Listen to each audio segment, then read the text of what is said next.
So what is Jbox? Jbox is a low-cost dashboard, data logging, and instrumentation device. It's based on a Teensy 3.6 microcontroller, so you can use Arduino libraries and C++ libraries to program it. It uses a 128 by 240 pixel graphic LCD display. It's basically graphing calculator technology, so it's very readable in sunlight. Jbox also integrates a micro SD card, so you can use data logging with the CSV data files. It automatically generates those. It's also able to be integrated with the Insight OBD2 CNC. It uses the serial data stream and is able to display things there. And it is also integrated with the SparkFun GPS device. So you can actually get very high quality GPS data comparable to what you might expect on like a Vbox. So you can do performance testing and instrumentation. I'll show you just a couple screens that are currently programmed. So this is basically the M3 screen. This is what I use in my M3. It's very basic. You can see the tachometer goes to 8,000 RPM. It has miles per hour in GPS speed, X acceleration and Y acceleration in tenths of a G. It lists the latitude and longitude, which I have purposely altered for the purpose of video. And there's this button here that says log. And when you hit log, it just generates a new SD card file. So I'll hit log and I'll just show you. There you go. You can see that logging is now on. I'll hit stop. Logging is now off. So I'll go through that log file in a minute. Here's the Insight screen. There's a lot more going on here because I use this for my turbocharged Insight. So I'll just walk you through what's here. We have a 6,000 RPM tachometer. We have a big GPS speed in miles per hour. We have the air-fuel ratio lambda sensor, so I'm using a wideband sensor that I've wired in myself. We have X acceleration and Y acceleration here in a smaller print. We have oil pressure, that's the first pressure. The second one is throttle position. I'm reading the throttle position directly from the ECU. I've tapped into it, so it's one of the 8 analog inputs that I'm using, and so it's very responsive. The second one is manifold pressure. I'm using a GM 3-bar map sensor that I've connected, and so this is again another analog input. The fourth is a turbine drive pressure. It's currently not reading anything because I have taken the turbo off.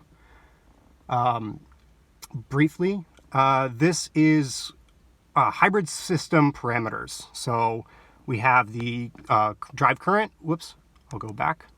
We have the drive current. As you can see, that it's pretty responsive. We have the drive current, we have the hybrid battery voltage, and that lowest one is fuel pressure. But you can add as many parameters to the screen as you want. It's pretty easy to size the parameters, as you can see on the top too.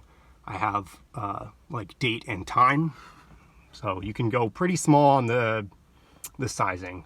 I'll also show you the tachometer function. So here you go, here's the tachometer. I'm reading the tach pulses directly also, so it's pretty responsive.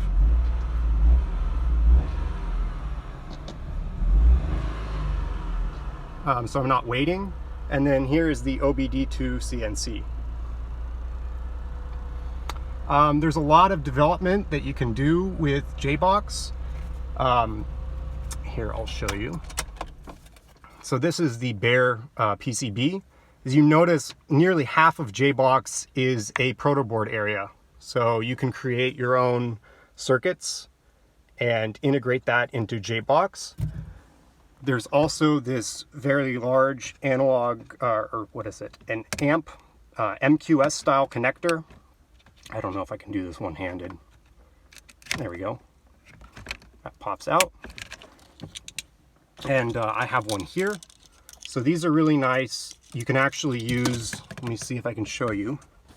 You can actually use DuPont style connectors. I can't. It's 0.1 pitch, so it's really easy. It's pretty easy to add wires. I have another one that I've constructed.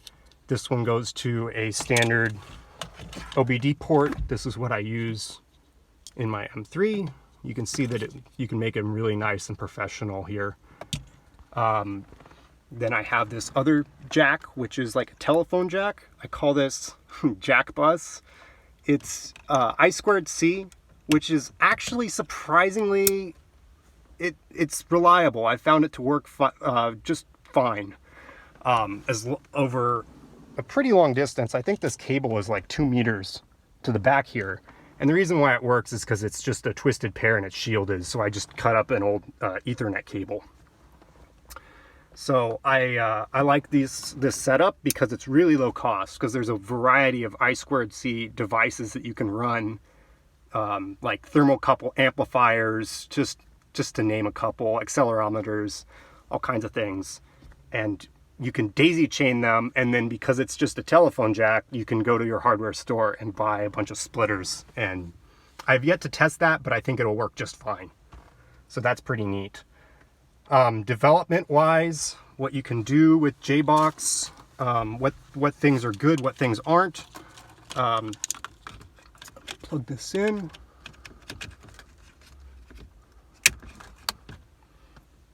There's my boot up.